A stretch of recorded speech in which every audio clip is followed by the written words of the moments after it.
Because I agree with 95% of their criticisms, as you point out, the family courts and it's how it's stacked against men and so on and so forth. What's the other option? Be alone and give up on their bloodline and die, and their bloodline is extinguished? Like, welcome back, or welcome to Uncle ABL. In today's video, we got to talk about this Daily Wire RP debate video. Now, this has been all over the place, and I really wanted to give my 2 cents on it because I don't think that anyone on this panel that you see before you, I don't think that anyone on this panel, including Candace Owens, who did very well, I don't think they're really equipped for this kind of debate. Now, if you don't know what the RP is, basically, without getting too deep into it, in my opinion, it's about men, mostly, reimagining what marriage looks like, what relationships look like, what interactions between men and women look like. We are deep into feminism. It's been codified into law with the family court system, child support, it's codified into law. It's part of society. And a lot of guys are still operating as if it's not there, like it didn't really exist. RP guys are saying, hey, this is society. How are we going to deal with it? Should you get married right now in 2024? If you do get married, look out for this, this, and this. If you do get married, protect yourself. Maybe get a prenup. Maybe talk to a lawyer. You can't just operate as if it's 1955 when it's 2024. Okay? And the reason why I say this panel is not really qualified for it, most of these guys have been married for a long time. Ben Shapiro and his wife, allegedly, he said, I'm not doxing them. He said publicly that they were both virgins and Jewish. So they come from a super religious background and they got married early. His life situation is nowhere near the average person in this country. And Candace, I like Candace, of course, but Candace is a woman. So she's going to benefit from the laws and the system the way that they are. And she's married to some British lord kind of guy, some super rich, powerful, connected person. So that's hypergamy on cocaine right there. But I digress. We got to get into this particular issue and go through it. I won't play the entire thing, but I will stop it at certain points to react to it because that's the way I got to do it here. But without further ado, let's go ahead and roll it. red pill, and I've been in many altercations with the red. I've run afoul of the red pill crowd many times talking about these issues.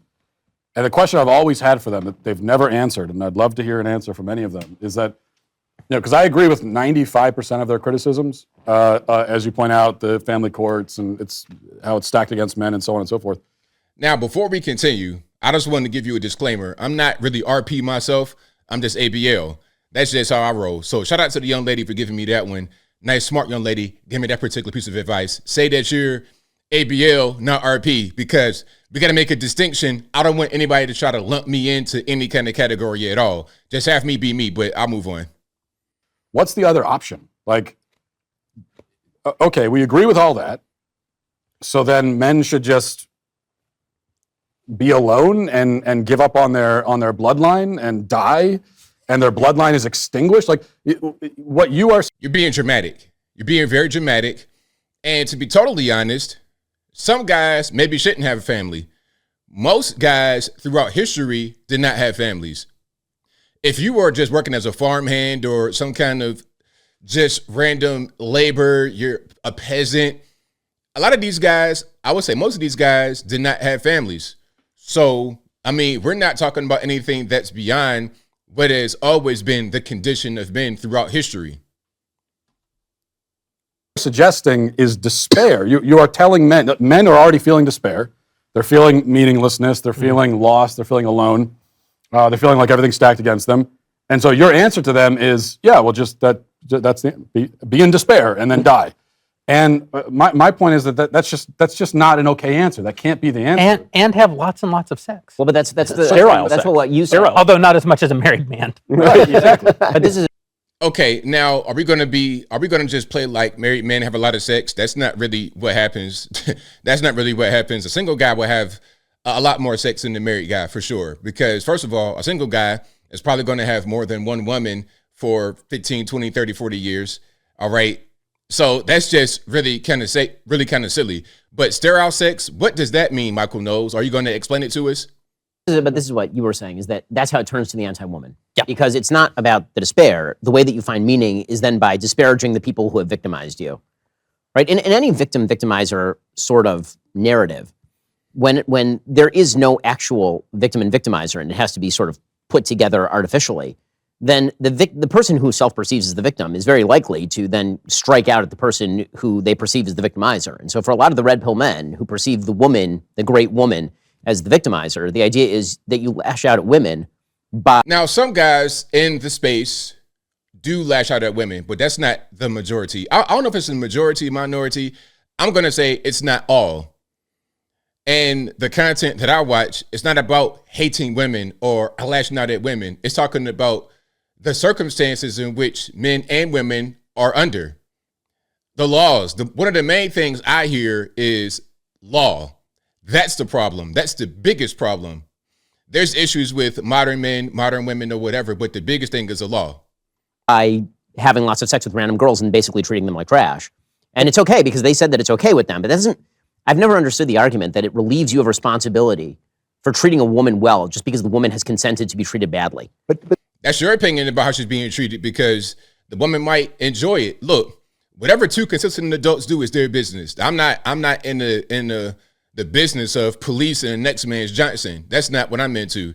And the same thing with the woman. If she wants to do that, what am I to do? How am I going to stop her from doing what she wants to do? That's her decision as a grown adult. The problem is when you get with a woman and now you got the state in the way, and that's incentivizing divorce, child support, all kind of stuff that is damaging men. I feel like I'm pretty in the... Oh, yeah. Oh, yeah. No, it's a big Am deal. I missing? Like, Yeah. I feel like I've totally missed this. Yeah, that's their whole position. They think that marriage is a... What men are anti-marriage? Well, yeah, that's the point. They shouldn't be, but it's... No, but he's right. This is true. All the guys that pop... She asked a direct question and they dodged it. She's like, well, who's anti-marriage? That's a good question to ask.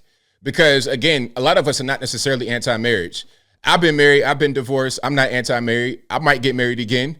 I may do it. I'm not against marriage, but I have to understand the dangers, the pitfalls, the risks involved that these guys are not going to tell you. All they're going to say is, go ahead and get married. Just do it. They're not going to tell you anything about the risks involved. And if it goes wrong, they're going to blame you for it rather than looking at anything else that could have been at fault. Maybe it was the other person. Maybe there was a change. Maybe there was some things that are not necessarily the fault of the man for the marriage ending. Pop up in our Twitter feed. But tell me, I'm actually missing this. Well, I didn't know the marriage thing. I'm very pro-marriage. Pearl made that argument. Yes. She made Okay, the so argument men should not get married. Okay. Because the institution... But are men listening to that? Like, are men saying that men shouldn't get married, or is that a woman saying that a man shouldn't get married? Well, Exactly. Because Just Pearly Things, I mean, some 20-something-year-old woman never been married. Why is he citing her for the position of men? Like, it makes no sense. See, all they do is just watch popular clips online. That's their interface with what's happening with marriage in 2024, because they don't know it any other way. They've been married for 10, 15, 20, 30, 40 years. They have no idea what's going on. They live in a whole different world. All they can do is look at Twitter and make assertions based on a popular person like Just Pearly Things. I think that there are examples of men saying it as well, but I think Pearl is sort of a prominent, one of the prominent voices. A lot of the people but she's not married. No. Yeah. Okay. So then that I think that's a huge thing, right? I mean, obviously, it's like listening to people that don't have kids tell you why you shouldn't have kids. Like, it doesn't really work, right? Because when you're telling them about what changes inside of you when you get married, and I think it's very easy to gravitate towards that. That is a feminist message, not to get married. And if her argument is, if your quarrel is with the courts, I could agree with you. Like, the courts have done tons of things that are awful that I disagree. I don't even agree necessarily with the courts taking marriage at all. It was a church thing, and they took it, and this is how we ended up with gay marriage rights, which I'm very much opposed to. There we go. Fantastic. Very well said. The courts should be out of the way. If the court system was not in the way of marriage, you would have more of it. If courts were not in the way of marriage, you would have more healthy marriages without the incentive to break up. Well, I would say that a big part of the red pill thing that we would all probably agree with is they diagnose actual problems. So Right. when Pearl or other people in the movement come along and say, this is a major problem in society, Right. I almost always agree with them. Yeah. It's when they get to the prescription that I think that it falls apart. The prescription being, lashing out at women generally or embracing despair or not, kind of nihilism. It's a feminist message. I mean, The you got that irony- as a fundamentally to be anti-family. I don't understand how you could identify as a conservative at all, because everything that the left is trying to do, every Marxist principle, every feminist principle is about disrupting, the family unit. It's what connects everything from the climate change lobby to don't have kids, the planet's. Now, when we're talking about RP and marriage and relationships, to conflate that with conservatism is false. It's not a thing that makes a lot of sense because it's not really that kind of issue at all. This is a thing that affects everyone. You could be a conservative person and get divorced like I did. You could be liberal and get divorced like many others. That's the politics of it had nothing to do with it at all.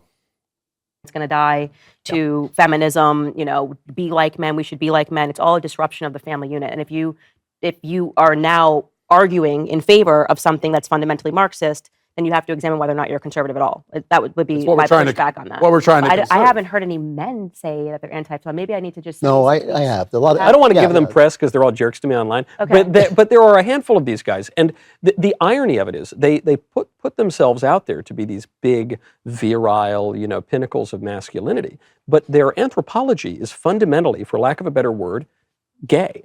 Right? They're Okay, so my man right here, this guy gay. is calling the RP bros gay.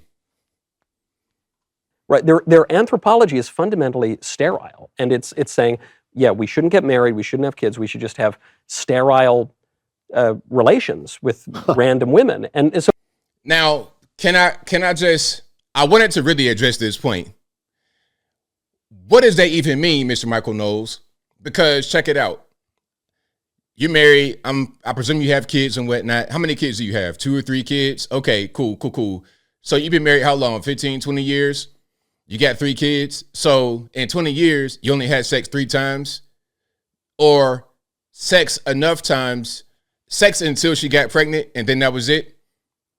Or do you have sex outside of trying to have kids? Is that called sterile sex? Why is it not sterile sex when you have sex without the purpose of having kids with your wife, but it's sterile when you have sex for the same reason to somebody you're not married to? Is that gay when you do something like that with your wife? I don't really understand. Don't call it gay. Don't do that. Don't try to accuse somebody of being LGBT.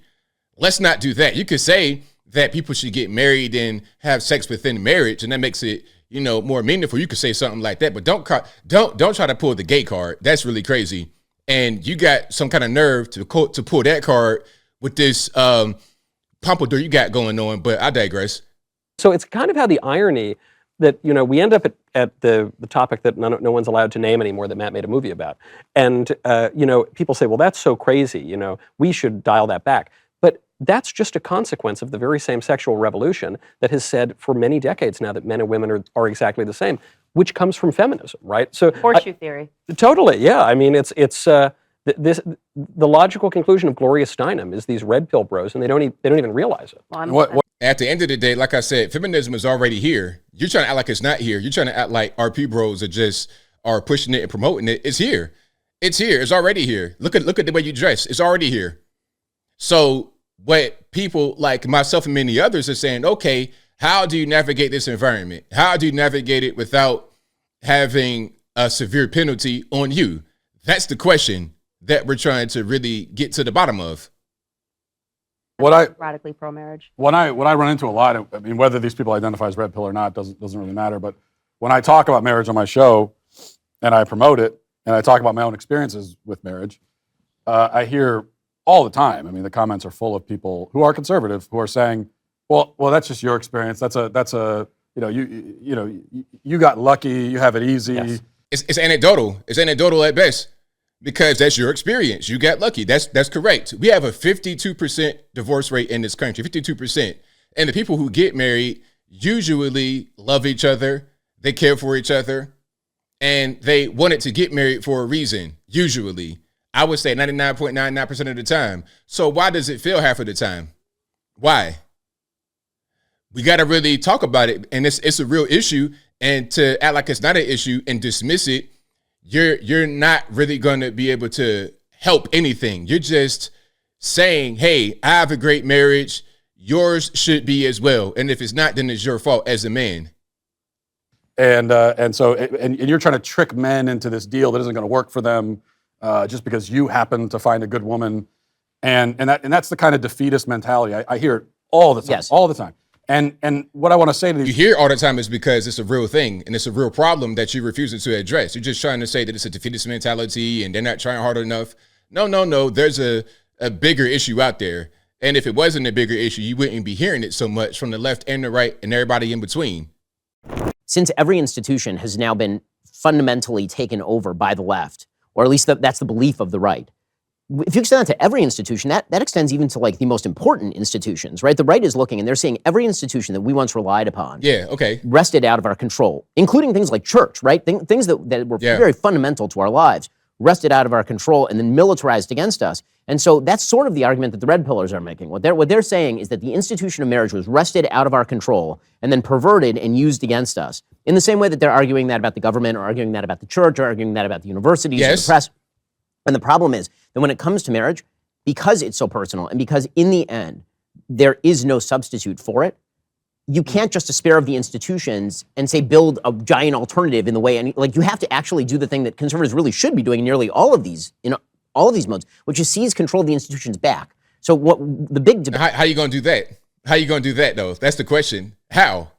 That's the actual issue here. And in the meantime, we don't have control over these institutions. We don't have control over the church, marriage, government. We don't have it.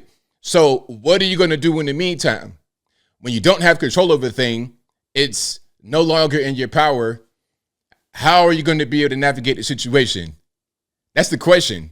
And what many of us are saying is, hey, do X, Y, and Z. And they're saying, no, don't do it. Well, what else are we to do? Just subject ourselves to the government and whatever they want us to do? Debate that's happening right now on the right is, can we do that with these institutions or do you burn them to the ground? And it differs institution by institution, right? I think most of us in this room would say, like, the university system, go ahead and burn it to the ground. Or the legacy media, go ahead and burn it to the ground. But when it comes to the institution of marriage, you can't burn it down. That's not something you can burn down. Well, it's not an institution. So basically, he admits that what we're saying, many of us are saying, is right about these institutions being taken over and being weaponized against us. He's saying that we're right.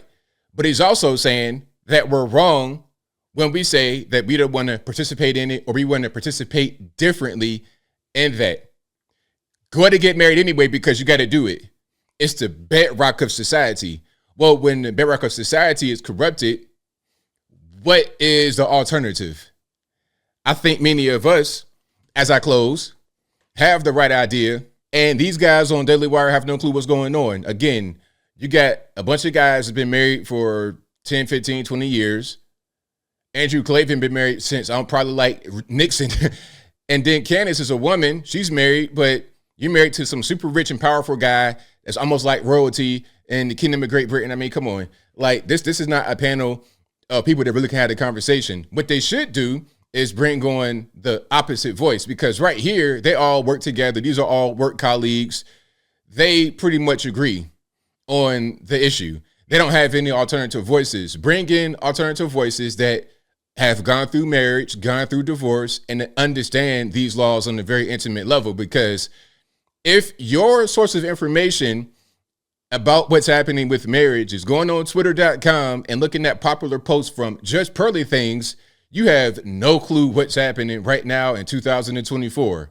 And that's pretty much all I got to say. If you like what you heard, please comment, rate, share, and subscribe.